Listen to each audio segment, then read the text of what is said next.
Welcome once again to another edition of Alternatives, the Access Television Forum that provides a showcase for creative talent in our local area. Joining us once again is author Ron Felber. Ron has written 5 novels and 2 nonfiction books, including Searchers, a true story, and was the recipient of the UPI Press Award for Short Stories in 1969. Ron Felber is also the president and CEO of Chemitol Oakite, a specialty chemical manufacturer based in Berkeley Heights, New Jersey. Ron received his Bachelor of Arts degree from Georgetown University and his Master's of Business Administration from Loyola University in Chicago. In his latest manuscript, The Privacy War, Neil Gallagher and the Hoover-Kennedy Vendetta is a compelling expose on how our private information can be manipulated to suit the will of others seeking control or financial gain. Opening the manuscript, Felber poses the question, what if you woke up one morning and realized that the country you thought you were living in and fought for during your entire lifetime didn't exist? Will this latest innovations of digital technology keep us safer or redefine the definition of personal freedom and civil rights? Ron, thank you for joining us again, and we can further our conversation on the privacy war. My pleasure. Ron, let's kind of recap a beginning of our first interview of who was Neil Gallagher, what were some of his political positions, and the type of political figure Neil Gallagher was in Washington in the late 50s and early 60s. Yeah, really, Neil Gallagher was elected to Congress from the Bayonne, Jersey City area of Hudson County, and that would be in 1958. He had come back from the war, a hero, World War II, with the 3 Purple Hearts, a silver medal, a star, and a bronze star. So this is a man of considerable merit. He then went, like many GIs, the GI Bill, finished a law degree, graduated #1 in his class, so really a very bright and sharp mind. Taking advantage of the American dream. Absolutely. He was the American dream. Varsity basketball, a great athlete. Was his parents immigrants? Actually, his father was from Ireland, and his mother, I believe, was also Irish. So he's an Irish Catholic. Like the many beginnings of our parents and grandparents. Absolutely. So this was an American dream that turned into an American nightmare. And Neil Gallagher became very good friends with John Kennedy, and was one of the first in the country to endorse him for the presidency when endorsing John Kennedy did not look like a sure thing. And Kennedy, again, similar backgrounds, Irish Catholic, war heroes, new generation of leadership. They just hit it off instantly. And Neil Gallagher actually wrote the bill that became the Peace Corps, to create the Peace Corps. Really? And worked with Sergeant Shriver on that. This was John Kennedy's dream. He had a lot to do with the funding for the UN. He was a great champion. And I'll say this a little reluctantly, but maybe even before John Kennedy, Neil Gallagher was truly a champion of civil rights and rights for all people, but particularly blacks. And as a matter of fact, later in his career, when he was a congressman, he saved a man named Jimmy Fair from the electric chair. And this was one of these situations where a young girl was murdered. And Jimmy Fair was in Georgia, a stranger. He was arrested, tried, and convicted within something like 72 hours. 4 days later, he's supposed to go to the electric chair. True kangaroo court. Absolutely. You know, absolutely. The one thing you couldn't deny was that due process was denied him. Yeah. So being a constituent of the mother and family, being a constituent of Gallagher's district, he actually went to Georgia, confronted the governor, and this was not an easy thing, and wound up delaying at least until the facts could come out. And it turned out that Jimmy Fair was innocent, and he saved a man's life. And to be repaid with all of this, Neil Gallagher actually spent two separate terms in prison. Well, that's correct. Obviously, that's not related to that specific instance, but what it was related to, and this is, I think, probably the premise of the privacy war, was this was a man of strong beliefs and convictions, and a fighter. And so when he came upon absolutely abhorrent situations where people were being drugged illegally, people were being experimented on without their knowledge, people were being wiretapped, people were being psychological tests were administered to them. This is all during the late 50s. Absolutely. When he discovered that diseases were being created. The idea was to create diseases without a cure. Biological warfare? Biological weapons and things. Anyway, he looked at this and really couldn't believe that this was going on. But then he actually became very much a victim of J. Edgar Hoover's blackmail. You know, these files that everybody has talked about over the years. Hoover hated the Kennedys. So did Allen Dulles. They hated the Kennedys. And because they were pushing the envelope for a change to the establishment? It went, that would be certainly one reason. Certainly civil rights and things like this were anathema to guys like Hoover, who truly was a deep racist. He referred to Martin Luther King on a regular basis as burrhead, just to put it in perspective. So this was the kind of man you're dealing with. Had files on everybody, blackmailed everybody, bugged congressional caucus rooms, individual senators and congressmen, Hale Boggs for one, you know, really collected data from any source available, turned it and twisted it to such an extent that he could put anybody he wanted basically under his thumb. And if it was about the man, if it was about his wife, if it was about his kids, made no difference. So this was really a ruthless fellow. And this is all happening under everybody's nose. This is going on while everybody is going to work in America. Newspapers are being sold, Time magazine, everything is wonderful in America. We are the bastion of freedom and liberty, and we're under constant surveillance.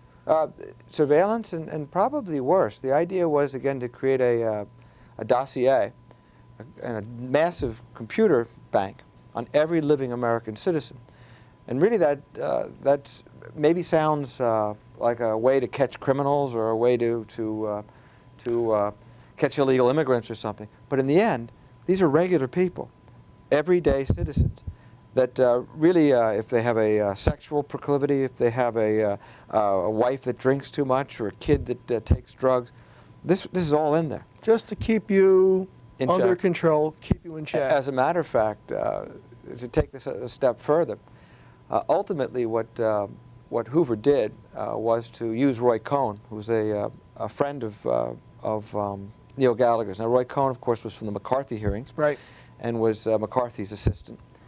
He's also the fellow that sent Ethel Rosenberg to the electric chair.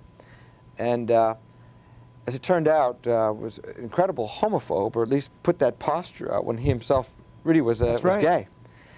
So isn't it a great cover? It was. I guess so. I guess so. One way or the other, Hoover hated the Kennedys, and after the assassination of John Kennedy, and when Robert Kennedy's political star was on the rise, Neil Gallagher was running his privacy hearings. He had a subcommittee on privacy. This was based on abuses. The idea was to look into abuses of the constitutional rights of everyday citizens by the federal government.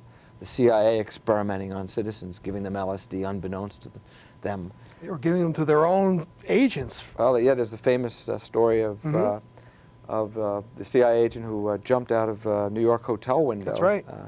There's a son, by the way, son in a more recent update on that, had the body exhumed.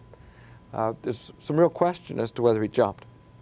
Isn't it something, talking about LSD, that at this time here, we're talking the late 50s, early 60s. Correct, yeah. Until it becomes prominent in the mid-60s by the counterculture, and then the media is put onto the counterculture as if they invented that. Well, the thing of it is, you have to try to ask why would you experiment on citizens? Why would you put them in sensory deprivation chambers for 37 days at a time? To de-pattern their brain. And this is just a fact. I mean, there's a great book the Times, New York Times book publishing put out. It's credible. And it's called In Search of the Manchurian Candidate. And he really documents in this book a lot of these from public access, freedom of information.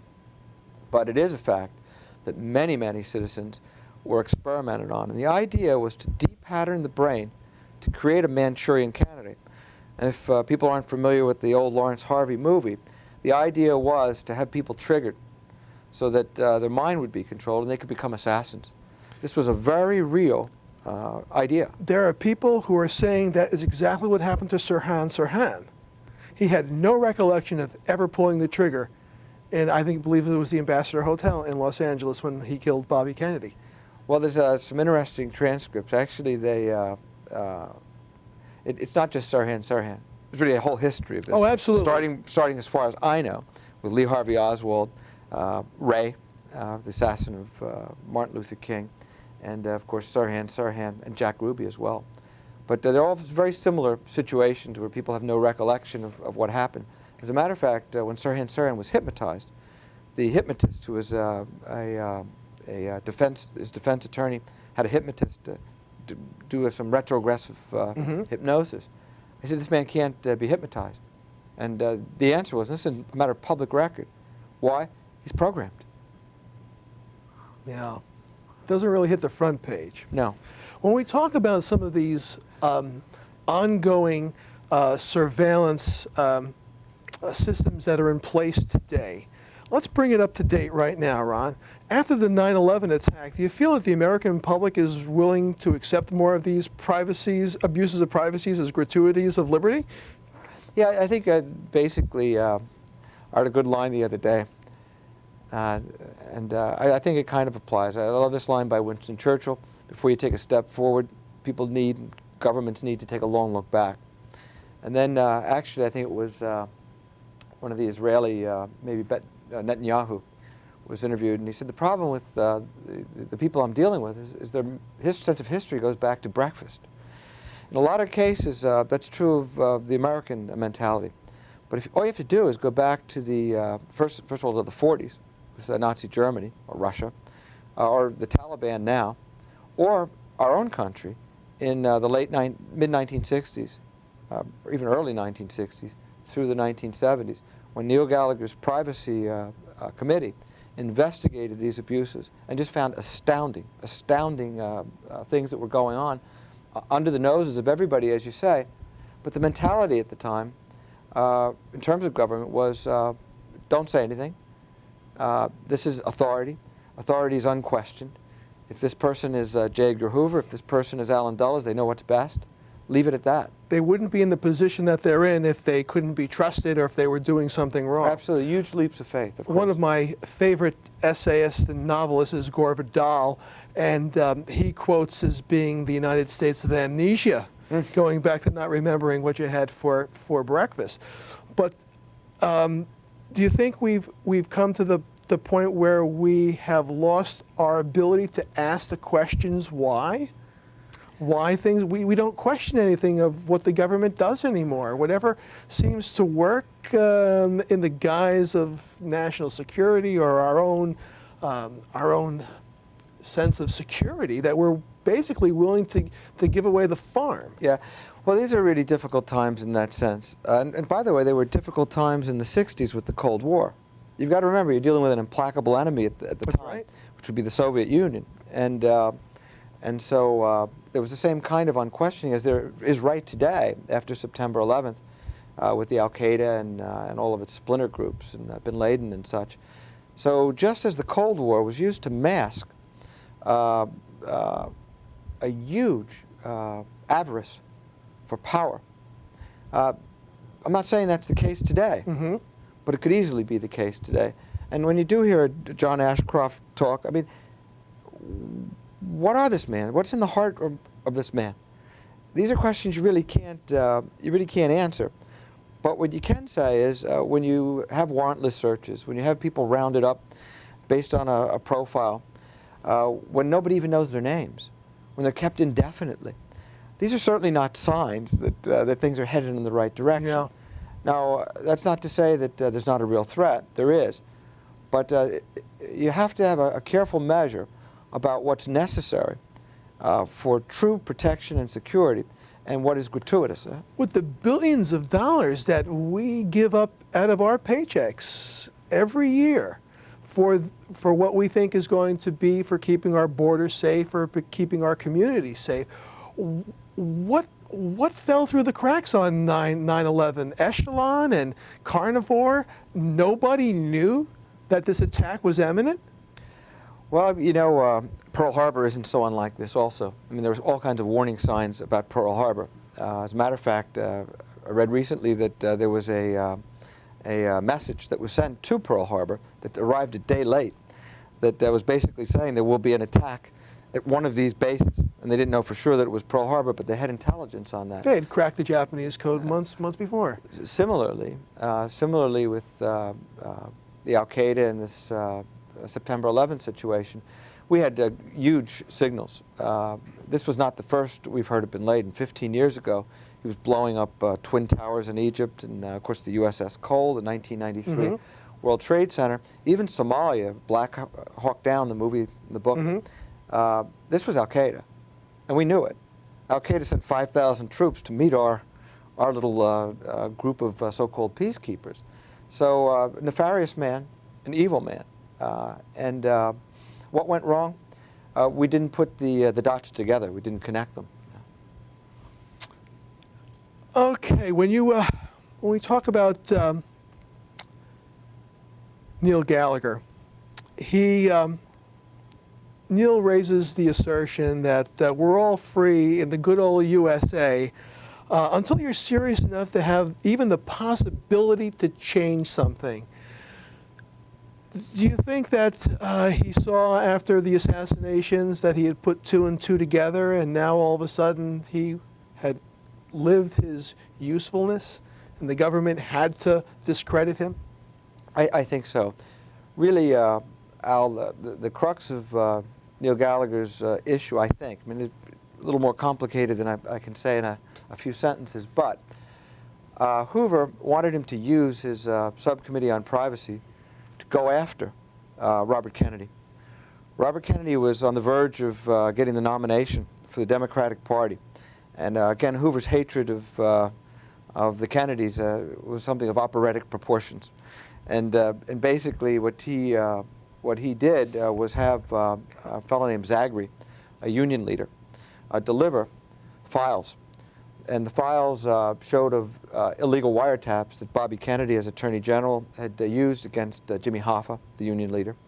Also wiretaps that he had signed to bug the residences and telephones, wiretap the telephones of Martin Luther King.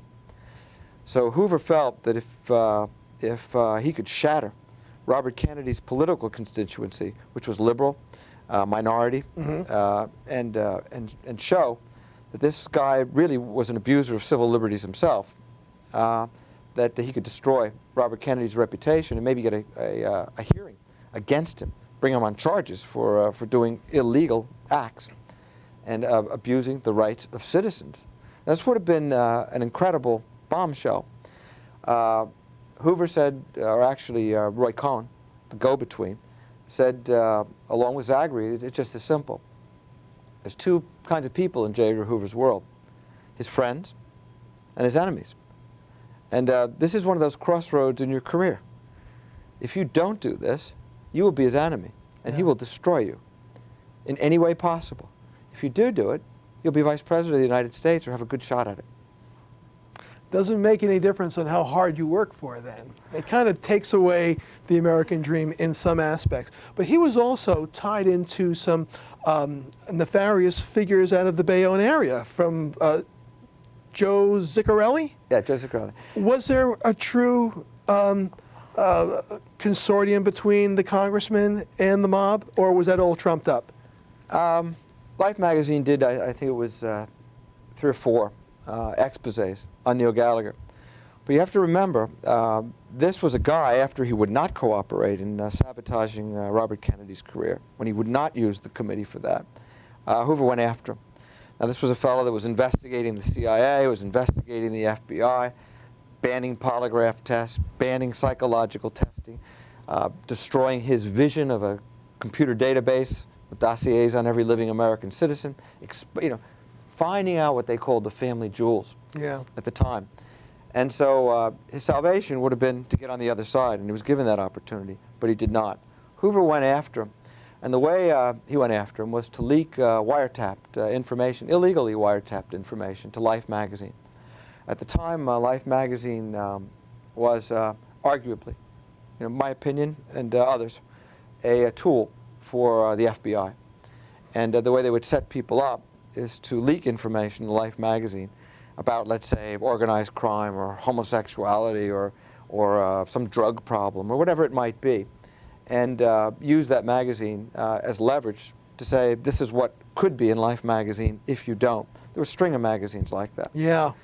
And so at the end of it, these raw wiretaps were leaked to Life magazine. A guy named Sandy Smith wrote the first expose, and in my view, certainly there was a relationship. Joe Zigarelli had told Neil Gallagher as early as 1958 that nuclear weapons were going to be put in Cuba. And this was mafia information. They wanted Cuba back because they lost a fortune when Castro nationalized all the gambling casinos and hotels, which the mob owned. So they were looking after their interests. They were looking after their interests. So Zigarelli was a kind of a local figure. And you got to remember, I think, these are cities. This is Jersey City. This is Chicago, Los Angeles. It's hard for a political figure or an entertainer to not have his picture taken with this person or that. It's the way of life. You're shaking hands with people, having your picture taken on a regular basis. So did he know Joseph Zigarelli? Yes. As a matter of fact, he went to Richard Bissell, deputy director of the CIA, with the Zigarelli information about nuclear weapons about to be put in Cuba. They interviewed a go-between, a fellow named Louis Reno, who Zigarelli had introduced Gallagher to. Gallagher brought it right to the CIA and the State Department. So, I mean, this is nothing, no covert deal. Yeah. He had valid information. He was on the Foreign Affairs Committee at the time, and so he felt it was his duty to bring it to the fore. Zigarelli also had passed along some very valid information during the Johnson administration about a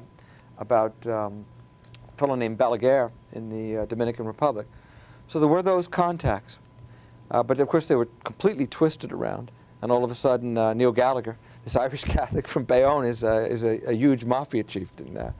So it was ludicrous. And at the end of the day, by the way, in Newsweek magazine, as late as 1972, the original articles came out in '68, wrote that as of that printing in '72, late '72, there was no substantiated evidence that any of these allegations about dead bodies in his basement, about money laundering. And they were trying to get him to lose the election. No question about it.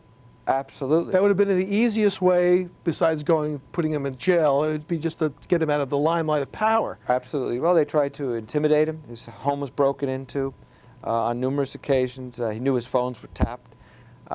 It was really a horror story. His children were under surveillance, terrified, and then, of course, the smear campaign. Anything like that, tapping into your own things that you worked your whole life for is enough to destroy even the most ardent citizen. In our remaining few minutes we have, Ron, you posed the question in your prologue: what if you woke up one morning and realized that the country you thought you were living in and fought for during your entire lifetime didn't exist? Does it still exist for Ron Felber? I have to say, you come from a certain background, and my background is a working class background. It's my parents, and so there really is an American dream, and there is an American dream that's very real. There is a way to move up, which most societies don't afford. So this is the greatest country in the world. I don't want anybody to misunderstand. I agree. My feelings about that. We can still sit here and talk about what we're talking about. Absolutely. But what this is about isn't about money. It isn't about ideals. It's about deviant men and a quest for absolute power. And in any society that exists, and on occasion they gravitate to huge power, like a J. Edgar Hoover did, and they're dangerous men. The manuscript will be published by who? It's going to come out in January of 2003. It'll be published by the Croce Publishing Group. Actually, it's a small publisher. We had a couple of other offers from larger places, but this left it unvarnished and allowed me to keep it the way I wanted. I didn't want to dilute it. I wanted it to be what I wanted to say. So it's Croce Publishing. And you have a website that people can find out more of these kind of issues? Well, actually, the publisher is creating a website which will be opened up very shortly. It'll be www.theprivacywar.com. Sounds good. Again, in the last few moments that we have, Ron, what was your personal opinion about Cornelius Neil Gallagher? What did you admire most about him?